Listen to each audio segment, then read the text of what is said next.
The Declaration of Independence, U.S. Constitution, and the Bill of Rights, they are all crucial documents that played an important role in the founding of our country.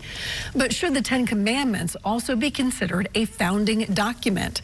Chris Davis takes us inside a debate on Tennessee's Capitol Hill that even has members of the same political party divided.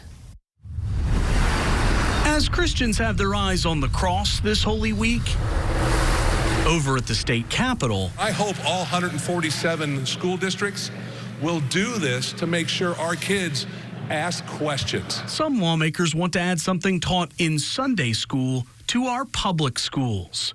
The 10 Commandments. Not killing, not committing adultery, not stealing, not bearing false witness, not coveting. A House version of the bill from Representative Michael Hale gives school districts the option to display the ancient Hebrew laws in public schools alongside other historical documents. But the Senate's version would make it mandatory for all public schools, and neither side appears ready to break bread. I move to non-concur in Senate Amendment number 1.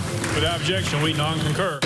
It appears this bill may be headed to a conference committee, which means representatives from the House and the Senate will gather together and try to hash out the differences. But those differences between the chambers, well, you get uniformity with what we did in the Senate. Appear to be pretty significant. What do you think is the value of having school districts to be able to make that decision for themselves versus it being mandatory?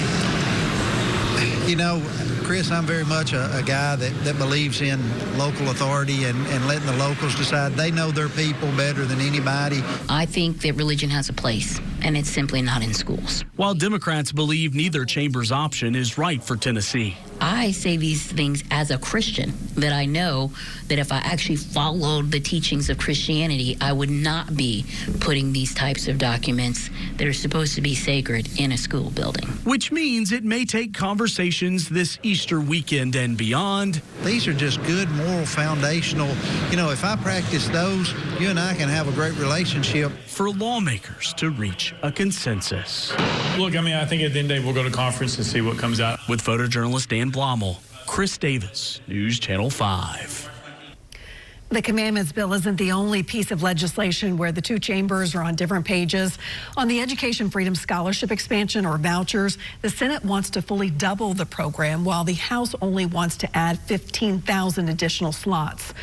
On the bill to require schools to track a student's immigration status, the Senate wants to go further and charge tuition for undocumented students in public schools. Of course, we will keep you posted. You know, Chris talks with lawmakers every single day asking about legislation that impacts you and your family. If you have questions about a specific bill, reach out to him. The address is chris.davis@newschannel5.com.